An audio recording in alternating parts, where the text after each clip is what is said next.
Estamos considerando un panorama general de la doctrina de la salvación, de eternidad a eternidad, a la luz de Efesios capítulo 1, versículos 3 al 14.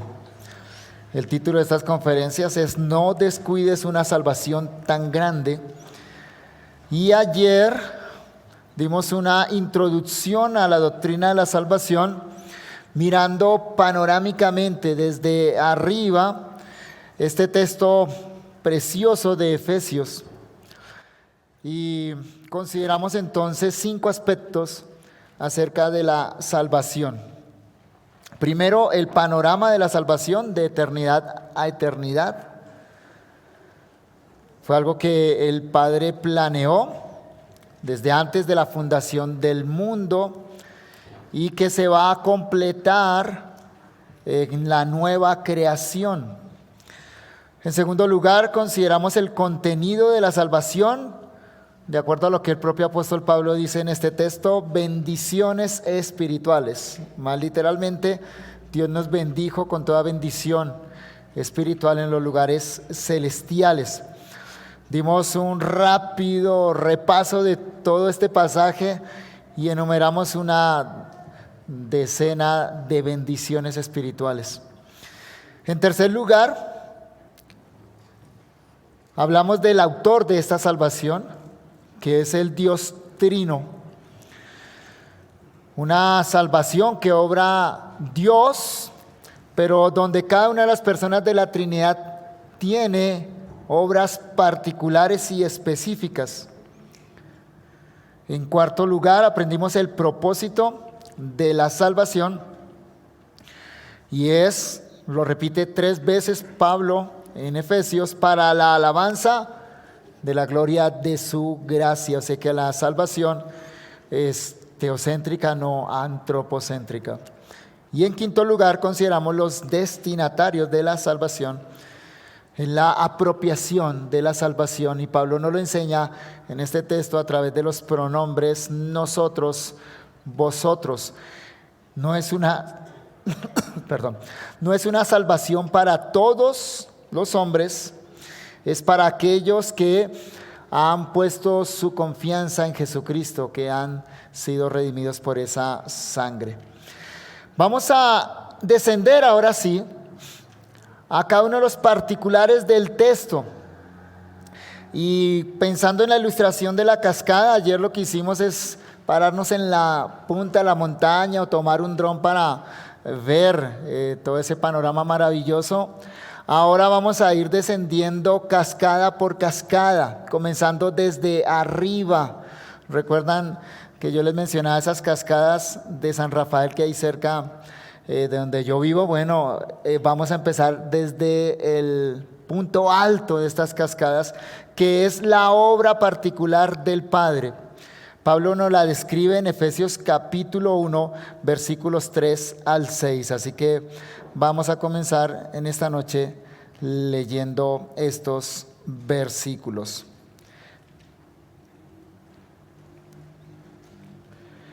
Efesios capítulo 1, versículos 3 al 6.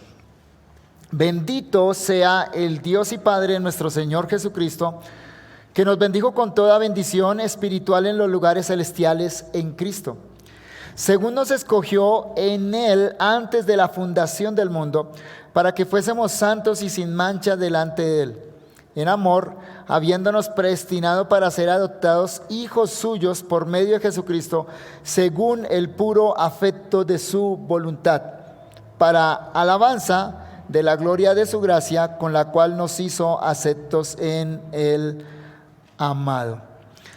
Como les acabo de decir, este es el punto alto de la cascada, es la punta de la montaña, donde comienza todo ese fluir de bendiciones espirituales que alcanza a todos aquellos que hemos confiado en la obra perfecta y completa de Jesucristo.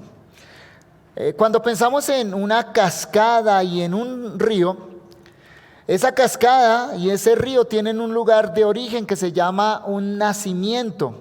o por lo menos así lo llamamos en mi país, espero que así sea aquí en Bolivia también, el lugar donde se origina. Esos lugares que se llaman nacimiento son muy especiales porque son lugares donde literalmente, tuve la oportunidad de conocer un lugar de esos, donde literalmente el agua brota de la tierra. Empieza a brotar de la tierra, normalmente es en páramos, en lugares muy altos. Y esa agua que poco a poco empieza a brotar de la tierra se va juntando hasta que se convierte en un gran caudal en esos lugares altos de la tierra y finalmente, empiezan a descender de las montañas en cascadas. En el caso de la salvación, ese nacimiento, por decirlo de alguna manera, de la salvación es la persona del Padre. Es donde se origina todo este gran movimiento que finaliza en la salvación de una multitud de pecadores. El Padre, de acuerdo a lo que Pablo nos dice, es bendito y decidió bendecir con toda bendición espiritual a los que estamos en Cristo. Las obras del Padre enumeradas comienzan con el bendijo del versículo 3, que como les dije ayer, es el encabezado de todo el párrafo y la forma, en resumen, como Pablo presenta la recepción de la salvación por parte de los salvos. Si podemos resumir la salvación en una palabra, Pablo nos provee una. Dios nos bendijo, en esa palabra bendijo. Es bendición porque sin Cristo estábamos bajo maldición. Esa era nuestra condición natural, la condición en la cual nacimos todos nosotros. Observen cómo Pablo presenta esa condición natural del ser humano aparte de Dios en el capítulo 2 de su epístola. Búsquenlo por favor, Efesios capítulo 2 y vamos a leer los versículos 1 al 3. Si es que vamos a hablar de bendición, que Dios nos bendijo, primero debemos entender cuál era nuestra condición natural. Mire cómo la presenta Pablo acá en Efesios 2, 1 al 3. Y Él, Dios, os dio vida a vosotros, escuchen esto, cuando estabais muertos en vuestros delitos y pecados, muertos. Dios nos da vida porque estábamos muertos. Pero no solo eso, dice Pablo, en los cuales anduvisteis en otro tiempo siguiendo la corriente de este mundo, conforme al príncipe de la potestad del aire, el espíritu que ahora opera en los hijos de desobediencia, entre los cuales también todos nosotros vivimos en otro tiempo, en los deseos de nuestra carne, haciendo la voluntad de la carne y de los pensamientos, y éramos por naturaleza hijos de ira, no hijos de Dios, sino hijos de ira, lo mismo que los demás. Qué terrible esa condición natural del ser humano. Y Pablo, hablándole a creyentes, les dice: recuerden que en otro tiempo ustedes estaban en esa condición, muertos en delitos y pecados, siguiendo la corriente de este mundo, esclavos de Satanás, esclavos de nuestros propios deseos y pasiones, de nuestra carne. Pero sobre todas las cosas, lo más terrible de todo eso, éramos por naturaleza hijos de ira. Es decir, de Dios lo único que merecíamos recibir era su ira, su maldición, no la bendición. Pablo vuelve a este tema en el capítulo 5 de Efesios y nos dice en los versículos 5 al 6, si quieren búsquenlo, Efesios 5, 5 al 6. Efesios 5, 5 al 6. Porque sabéis esto, que ningún fornicario o inmundo o avaro que es idólatra tiene herencia en el reino de Dios, de Cristo y de Dios. Nadie os engañe con vanas palabras, porque por estas cosas viene la ira de Dios sobre los hijos de desobediencia. Eso éramos nosotros, sin la obra de gracia de Dios. Sin esa salvación que Dios nos ha provisto, esa era nuestra condición y seguiría siendo hoy en día. Entonces, gracias a la obra de salvación, pasamos de maldición a bendición. Gracias a la obra de salvación, pasamos de ser hijos de ira a ser hijos adoptivos de Dios. Y gracias a esa obra de salvación, pasamos de ser insensatos a ser sensatos. Todo eso, Pablo lo refiere con la expresión, Dios nos bendijo con toda bendición espiritual. Eso es en el versículo 3 de Efesios capítulo 1.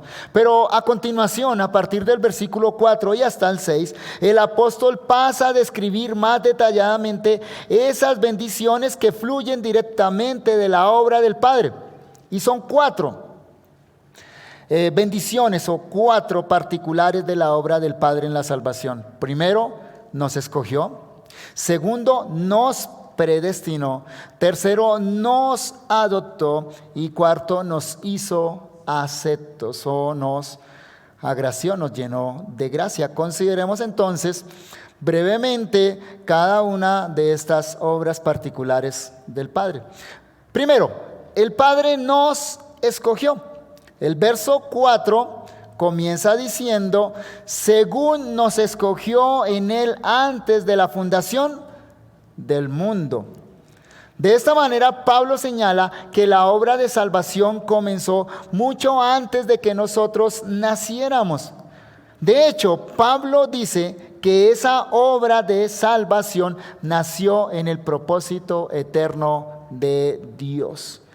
La palabra con la que comienza el versículo 4, según, comienza con un según el versículo 4, indica la forma como las bendiciones mencionadas en el versículo 3 nos llegan a los creyentes.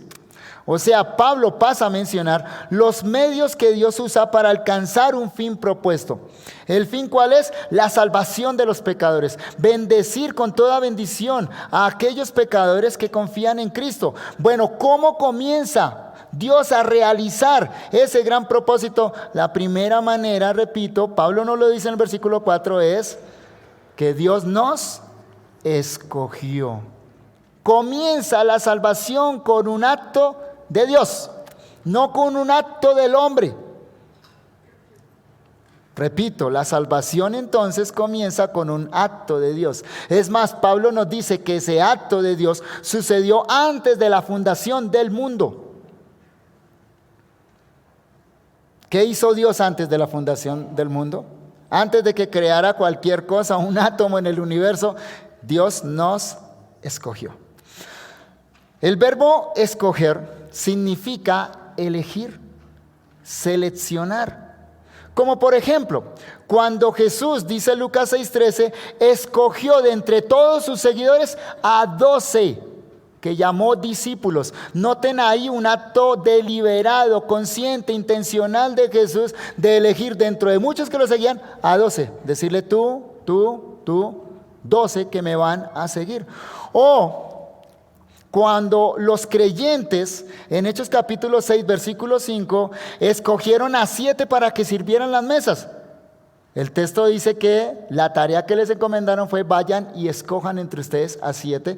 Entonces van y seleccionan a 7. ¿Notan lo que significa la palabra en contextos naturales, contextos normales, sin relación a la salvación? O sea, esta palabra, ese verbo escoger, indica un acto de la voluntad.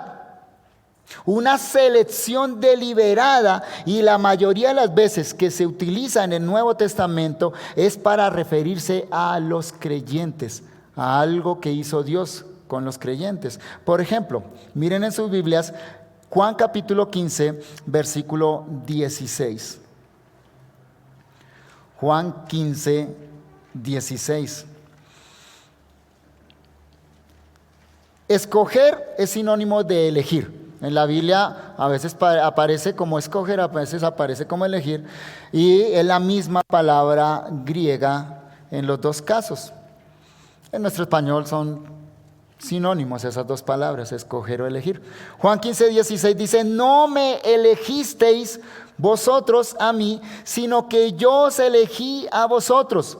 Y os he puesto para que llevéis fruto y vuestro fruto permanezca, para que todo lo que pidiereis al Padre en mi nombre, Él os lo dé. ¿Notan el acto que Jesucristo hace acá? Él lo refiere de esta manera: yo os elegí a vosotros. Claro, en el contexto particular de este texto, Él se está refiriendo a los apóstoles. Miren ahora 1 Corintios capítulo 1, versículos 27 al 31.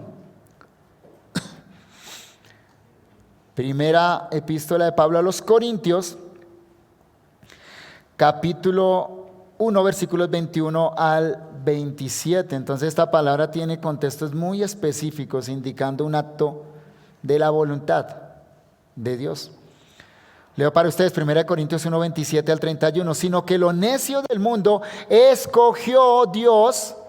Note el acto deliberado: lo necio del mundo escogió Dios para avergonzar a los sabios. Y lo débil del mundo escogió Dios para avergonzar a lo fuerte. Y lo vil del mundo y lo menospreciado escogió Dios. Y lo que no es para deshacer lo que es, a fin de que nadie se jacte en su presencia. Como Pablo dice en Efesios, para la alabanza de la gloria de su gracia, no del hombre.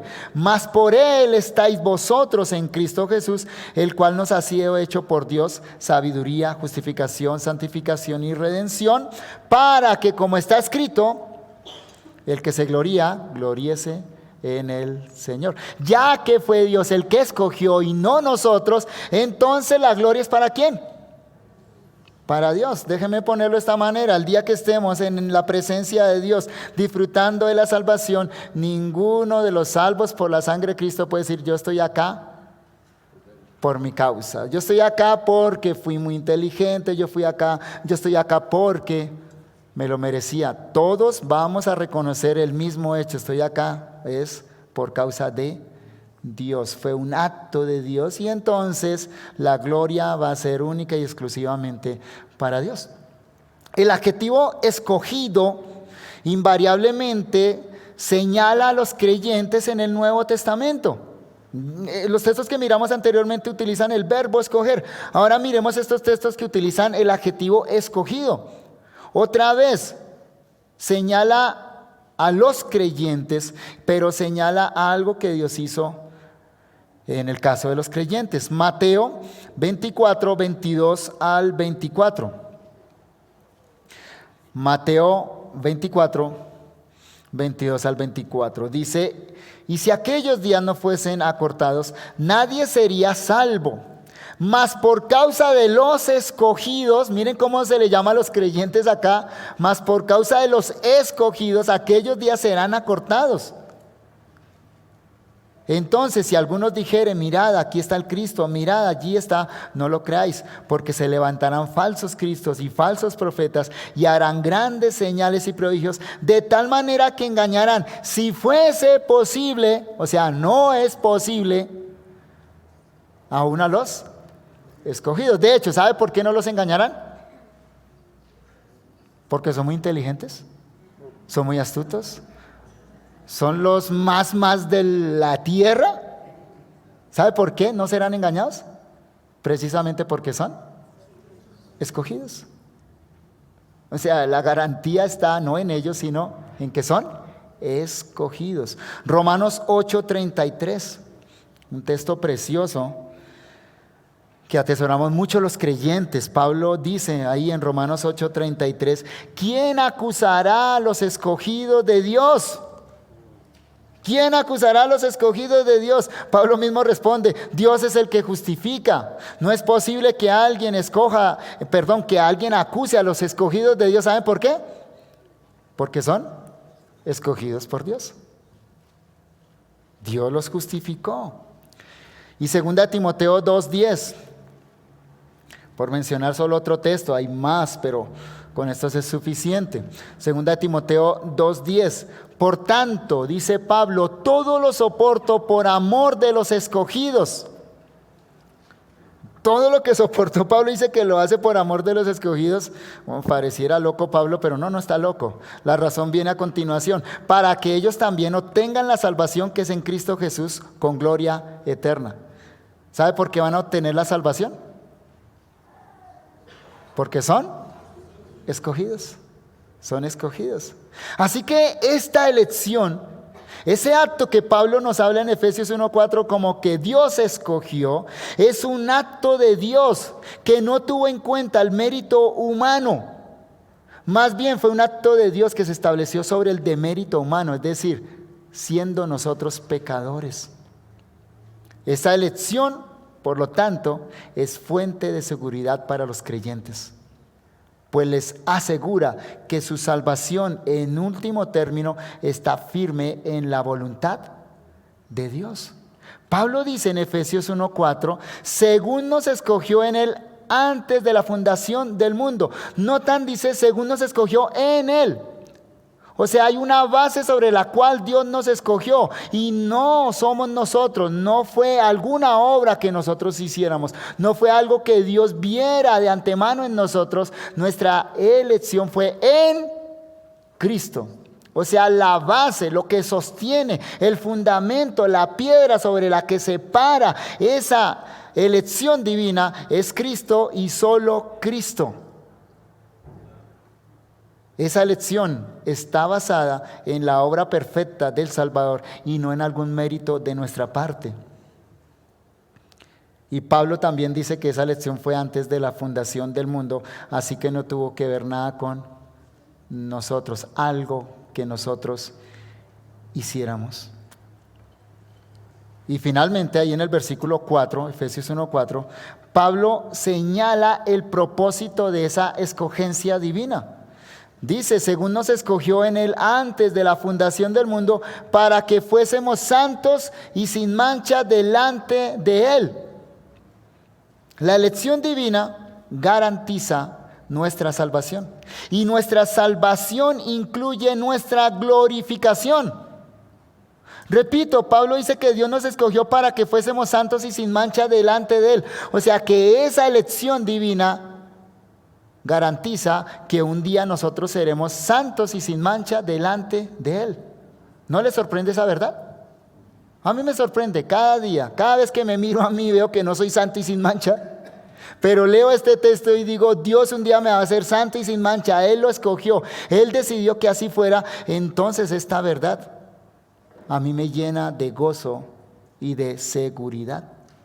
O sea que cuando Pablo nos habla acá de la elección en el versículo 4, junta los dos hilos, los dos extremos de la salvación. El momento en el que Dios antes de la fundación eligió a los salvos y el momento en el cual Dios al final de la salvación los va a hacer santos y sin mancha. La elección, Pablo la coloca al lado de la glorificación. La elección sucedió antes de la fundación del mundo. La glorificación sucederá cuando la creación sea renovada y cada uno de nosotros sea presentado delante de Dios sin ningún pecado, sin ninguna mancha, perfectos en Cristo Jesús. Y eso significa que ninguno de los escogidos de Dios va a faltar ese día. Todos los que Él escogió, todos los que Él eligió, un día serán glorificados. Pero Pablo avanza. En el versículo 5 nos presenta una segunda obra particular del Padre en la salvación. Y es la predestinación. Nos predestinó. Versículo 4 nos escogió. Versículo 5 nos predestinó. Esa predestinación es mencionada en el versículo 5 y también en el versículo 11. Así que leamos estos dos textos allí en Efesios capítulo 1. El versículo 5 dice, en amor, habiéndonos predestinado para ser adoptados hijos suyos por medio de Jesucristo, según el puro afecto de su voluntad. Versículo 11, en Él asimismo tuvimos herencia, habiendo sido predestinados conforme al propósito del que hace todas las cosas según el designio de su voluntad. Es muy interesante observar que en los dos casos, tanto en el versículo 5 como en el versículo 11, se señala que la predestinación es conforme a la voluntad de Dios. ¿Vieron que se repiten los dos versículos? Pablo lo enfatiza, versículo 5, según el puro afecto de su voluntad. Versículo 11, conforme al propósito del que hace todas las cosas, conforme al designio de su voluntad. ¿Qué quiere decir eso? Que esa predestinación no estuvo condicionada por nada externo a Dios. No había nadie al lado de Dios aconsejándolo, dándole sugerencias. Dios no consultó a nadie. Todos los motivos para la predestinación estuvieron al interior de Dios. Fue según su beneplácito y según su sabio consejo. Y eso es un misterio para nosotros. ¿Por qué Dios lo hizo así? Solo Él lo sabe. Para el apóstol Pablo, la predestinación cumple el propósito de Dios y eso complace a Dios. Es muy hermoso pensar que la salvación de los pecadores alcanzada por Cristo complace a Dios. Déjame explicar un poquito. No es que Dios eligió salvar a pecadores y predestinar a pecadores porque lo necesitara. Pero cuando Dios hace eso, lo complace. Cuando Dios entonces ejecuta su decreto de elección y de predestinación, haya complacencia en eso que Él está haciendo. Y entonces Dios está sumamente complacido con la obra que Él ha hecho para salvar a una multitud grande de hijos que finalmente van a conformar su familia. Miren cómo Pablo expresa esta verdad en Efesios capítulo 2, versículos 17 al 19. Efesios 2, 17 al 19. Y vino, hablando de Cristo, dice, y vino y anunció las buenas nuevas de paz a vosotros que estabais lejos y a los que estaban cerca, porque por medio de Él, por medio de Cristo, los unos y los otros, judíos y gentiles, o sea, gente totalmente diferente, los unos y los otros tenemos entrada por un mismo espíritu al Padre. Así que ya no sois extranjeros ni advenedizos, sino conciudadanos de los santos y miembros de la familia de Dios. ¿Ven lo que está haciendo Dios? Conformando una familia. Y la conforma de la manera más extraña para nosotros, ¿o no? No buscó a todos los parecidos, a todos los bonitos, a todos los que tenían ciertas características, sino que toma de aquí, de allí, gente que uno nunca hubiera colocado una al lado de la otra y los sienta en la misma condición y los llama hijos, y así Dios conforma su familia. Eso lo complace, eso lo llena de gozo a Dios, es su propia obra y Él se alegra en eso. Hebreos capítulo 2, versículo 10 dice, porque convenía aquel por cuya causa son todas las cosas y por quien todas las cosas subsisten, que habiendo de llevar muchos hijos a la gloria, perfeccionase por aflicciones al autor de la salvación de ellos. Hebreos 2, 10. Dios se complace en esos hijos que Él está salvando. Y notemos también lo que dice al respecto de la predestinación Romanos 8, 28 al 30, un texto central, muy conocido por todos. Romanos 8, 28 al 30, búsquelo porque es importante.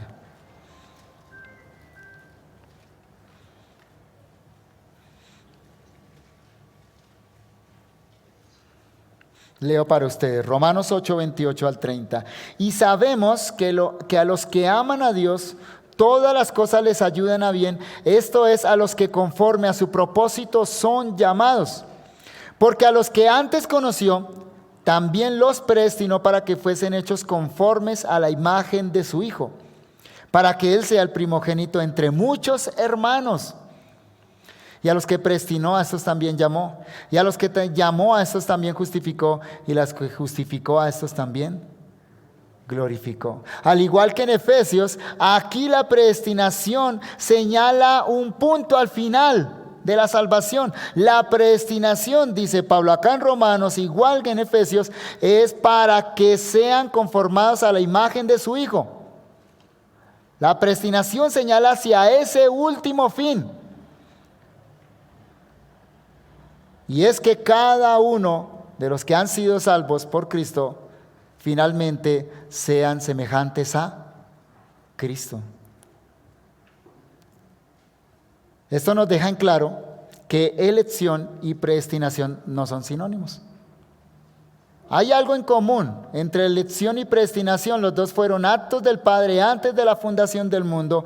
Los dos tienen como objeto a los pecadores redimidos por la sangre de Cristo. Pero la elección mira hacia las personas en particular. Por eso Pablo dice en el versículo 4, nos escogió en Él. En la elección se mira en particular a cada persona que Dios decidió demostrarle su gracia. Mientras que la predestinación tiene como enfoque el destino de esos elegidos. Entonces Dios elige y determina un fin para esos elegidos. Eso es predestinación. ¿Cuál es el fin que predetermina la predestinación? Pablo lo aclara, es la adopción. O sea, la presentación pública de los elegidos de Dios ante el universo. Ese será el día cuando todo hijo de Dios, todo elegido de Dios, será presentado perfecto, sin mancha y semejante a Cristo. Entonces pasemos a considerar la tercera obra particular del Padre, y es la adopción. Pablo dice, nos adoptó. La primera es la elección, o Dios nos escogió. La segunda es que Dios nos predestinó. Y en tercer lugar, Pablo pasa a hablar de la adopción. El versículo 5, otra vez dice, en amor, habiéndonos predestinados para ser adoptados hijos suyos por medio de Jesucristo. Literalmente, el griego dice que Dios nos predestinó para la adopción. O sea, el fin de la predestinación, o hacia donde mira la predestinación, es la adopción. Ahora, es importante en este sentido entender que la adopción tiene una doble connotación en el Nuevo Testamento, y que seguramente está en la mente de Pablo cuando escribe Efesios capítulo 1, versículo 5. En primer lugar, la adopción se refiere al acto inicial por el cual somos recibidos en la familia de Dios. Así utilizamos nosotros el término adopción en nuestro contexto, ¿no? Hablamos de adoptar niños. ¿Qué es esa adopción? Bueno, es el acto legal por el cual ese niño ya ahora hace parte de esa familia a la cual antes no pertenecía. Ese es uno de los significados que tiene adopción en el Nuevo Testamento, y se refiere, repito, al acto inicial, al primer momento de la salvación histórica, de la salvación cuando nos llega a nosotros. Antes éramos hijos de ira, pero cuando creemos en Cristo, la Biblia dice que ahora somos adoptados por Dios, somos declarados hijos de Dios, como dice Juan capítulo 1, versículos 12 y 13. Se lo leo porque sé que lo conocen. Juan 1, 12 y 13. Mas a todos los que le recibieron, a los que creen en su nombre, les dio potestad o la autoridad de ser hechos hijos de Dios. Y aclara Juan, los cuales no son engendrados de sangre, ni de voluntad de carne, ni de voluntad de varón, sino de Dios. O sea, fuimos engendrados por Dios y por eso somos hijos de Dios, a través de un acto poderoso del Espíritu Santo que se llama el nuevo nacimiento. Dios nos hizo nacer de nuevo, y en virtud de eso ahora somos declarados hijos de Dios. Eso solo es gracias a la obra de Jesucristo en la cruz, por medio de la fe. Insisto, antes no éramos hijos de Dios. Por naturaleza éramos hijos de ira. Esa idea común y corriente que todos somos hijos de Dios es contraria a las Sagradas Escrituras. Hay que erradicarla, hay que confrontarla, hay que convencer a cada ser humano que no es hijo de Dios por naturaleza. que necesita llegar a ser hijo de Dios. Y eso es solo posible por medio de Jesucristo. Cuando por medio de la fe somos unidos a Cristo, recibimos la autoridad de ser hechos hijos de Dios. Por supuesto, como leíamos en Efesios 2, todos éramos por naturaleza hijos de ira y no hijos de Dios. Todo ser humano, por causa del pecado de Adán y Eva, nace en una condición de separación para con Dios. Desde nuestro nacimiento no tuvimos que cometer un solo pecado. Es la herencia de pecado que nos dejaron Adán y Eva. Por naturaleza éramos enemigos de Dios y Dios era nuestro enemigo, no nuestro Padre. La cruz obró la reconciliación. La cruz nos reconcilió con Dios y reconcilió a Dios con nosotros. Y más aún, la cruz nos llevó a la casa del Padre. Nos trasladó a las moradas celestiales.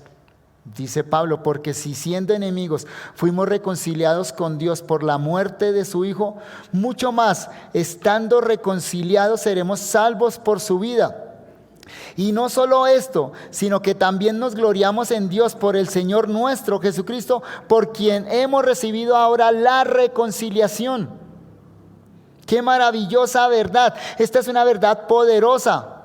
Dios no solo nos perdonó en Cristo, sino que también nos reconcilió con Él.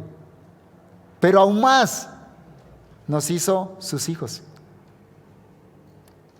De enemigos pasamos a ser reconciliados y además pasamos a ser hijos de Dios. Es como si un juez perdonara a alguien que mató a su hijo. Y no solo lo perdonara, lo absolviera, sino que después de salir del juzgado lo buscara, lo adoptara y lo llevara a su casa. Eso exactamente fue lo que Dios hizo con cada uno de nosotros, de los que hemos creído en Cristo. Estas son las riquezas de la gracia divina a las que continuamente Pablo se refiere en Efesios. Déjenme mencionarlas rápidamente. Y voy a leerlos y voy a darle los textos para que los anoten, pero solo quiero que los tomen en consideración uno detrás del otro. Efesios 1:7, en quien tenemos redención por su sangre, el perdón de los pecados según las riquezas de su gracia. Efesios 1:18, alumbrando los ojos de vuestro entendimiento para que sepáis cuál es la esperanza a que Él os ha llamado y cuál es la riqueza de la gloria de su herencia en los santos.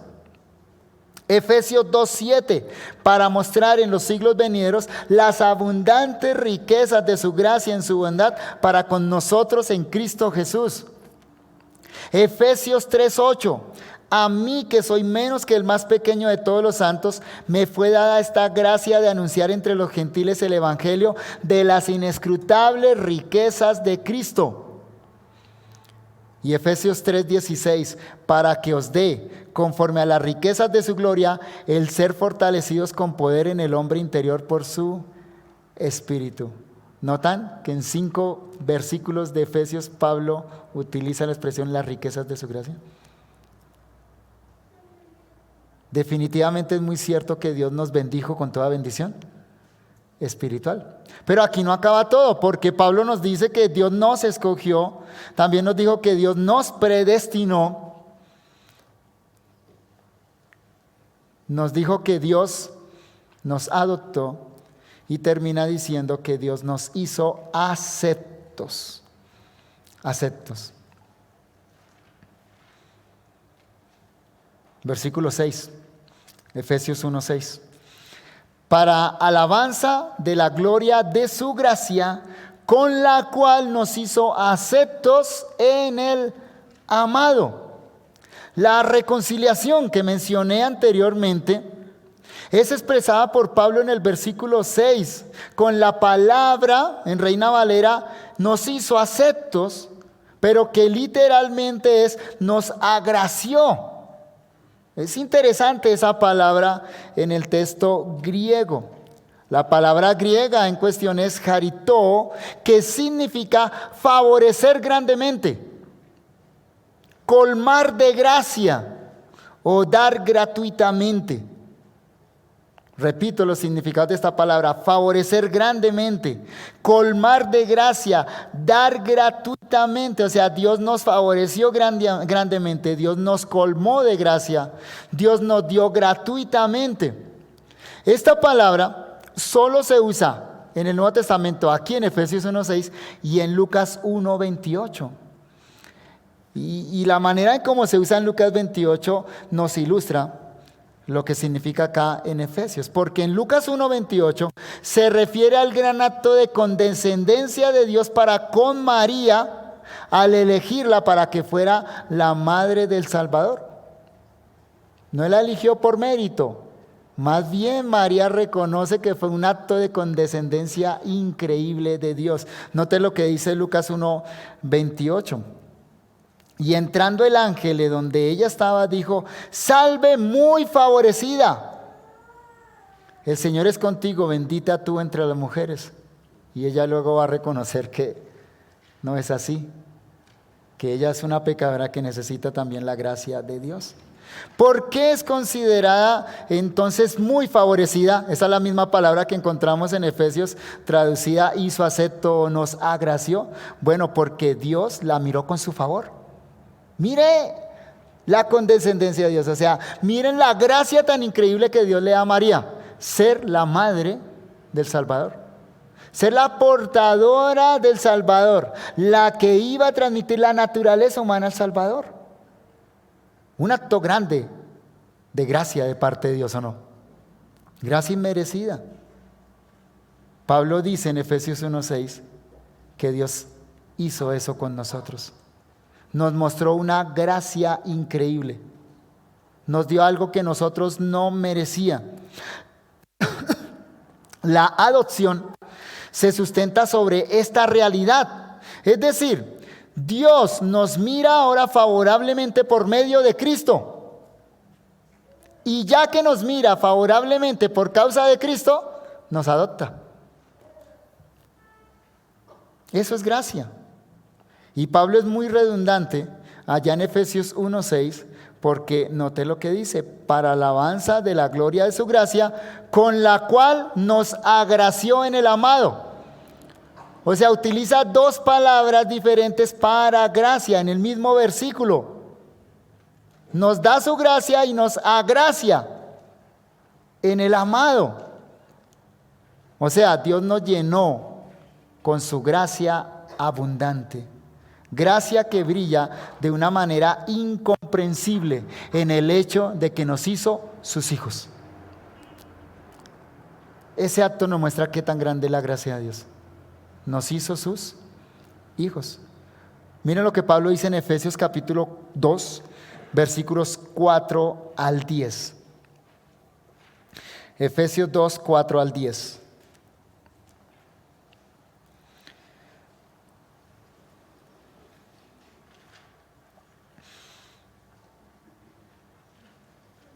Efesios 2, 4 al 10. Antes leímos Efesios 2, 1 al 3 que menciona la condición terrible del hombre, ¿cierto? Por naturaleza. Versículo 4 comienza con un pero. Me parece que son una de las palabras más hermosas de la Biblia cuando se encuentre peros. Esa era nuestra condición, hijos de ira, lo mismo que los demás. Versículo 4, pero Dios. Hace toda la diferencia Dios en nuestra vida, ¿no? Pero Dios, que es rico en misericordia, por su gran amor con que nos amó, no tan rico en misericordia, gran amor con que nos amó. Pablo como que no encuentra palabras para expresar qué tan grande es eso, quiere convencernos de la grandeza de esta gracia manifestada en nosotros. Aún estando nosotros muertos en pecado, nos dio vida juntamente con Cristo. Por gracia sois salvos. Y juntamente con Él nos resucitó y asimismo nos hizo sentar en los lugares celestiales con Cristo. Nos adoptó, nos llevó a la casa del Padre para mostrar en los siglos venideros las abundantes riquezas de su gracia en su bondad para con nosotros en Cristo Jesús. Insiste Pablo, porque por gracia sois salvos por medio de la fe, y esto no de vosotros, pues es un don de Dios, no por obras, para que nadie se gloríe. Porque somos hechura suya, creados en Cristo Jesús para buenas obras, las cuales Dios preparó de antemano para que anduviésemos en ellas. Por eso, gracia es una de las palabras más amadas por los cristianos. Gracia. Fue solo por gracia. Cada vez que nos miramos a nosotros, decimos fue solo por gracia. Nos hizo aceptos en el amado. Es decir, nos dio esa gracia por causa de Cristo. Aquellos que hemos sido reconciliados por medio del Evangelio, estamos llamados también a proclamar esa gracia.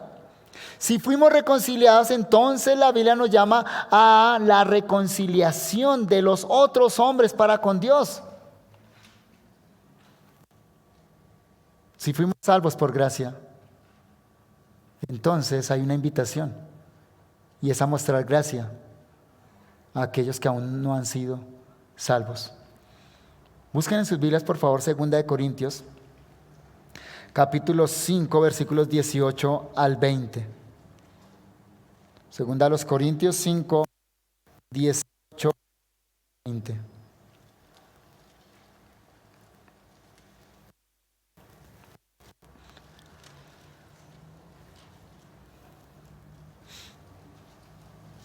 Vamos a la conciencia de Pablo frente a la reconciliación que lo ha alcanzado a él. Dice, y todo esto proviene de Dios, quien nos reconcilió consigo mismo por Cristo. Es gracia en Cristo, solo en Cristo. Y nos dio el ministerio de la reconciliación. Si fui reconciliado, entonces, ¿qué hace Dios conmigo? Me convierte en un ministro de reconciliación. Que Dios estaba en Cristo, otra vez en Cristo, reconciliando consigo al mundo, no tomándoles en cuenta a los hombres sus pecados. Y nos encargó a nosotros la palabra de la reconciliación. Así que somos embajadores en nombre de Cristo, como si Dios rogase por medio de nosotros. Os rogamos en el nombre de Cristo, reconciliados con Dios. Porque estamos enemistados con Dios. Porque por naturaleza no somos parte de la familia de Dios. Porque por naturaleza estamos bajo la ira de Dios. Entonces necesitamos reconciliarnos con Dios y Dios reconciliarse con nosotros. Y eso solo es posible en Cristo. La única manera en la cual Dios nos puede ver con gracia, la única forma a través de la cual Dios puede agraciarse con nosotros, es por Cristo. Es por Cristo. Así que Dios el Padre nos escogió, Dios el Padre nos predestinó, Dios el Padre nos adoptó y Dios el Padre nos agració. Observen además, ya para cerrar, que todos estos verbos que encontramos ahí en Efesios 1, 4 al 6, referidos a la obra del Padre, se encuentran en el pasado perfecto en español, lo que se llama en griego un aoristo. La manera en que se expresa: nos escogió, nos predestinó, nos adoptó y nos hizo aceptos o nos agració. Es una forma de señalar que esas obras están completas, que no les falta nada. Esto quiere decir que desde la perspectiva de Dios ya son actos realizados, aunque algunos de esos aún no han sucedido en la historia.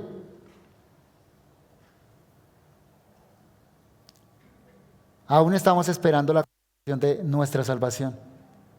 Pero ya que Dios se propuso hacer eso, podemos estar seguros de que así va a suceder. Dios lo va a cumplir. Como dice Pablo en Filipenses 6, estando persuadido de esto, que el que comenzó en vosotros la buena obra, la perfeccionará hasta el día de Jesucristo. Esa es nuestra seguridad, porque la obra de salvación comenzó en Dios el Padre, con un propósito eterno que Él trazó y lo va a cumplir. Vamos a parar acá, hermanos. Vamos a tomar un descanso. Ya retomamos en un rato. Gracias.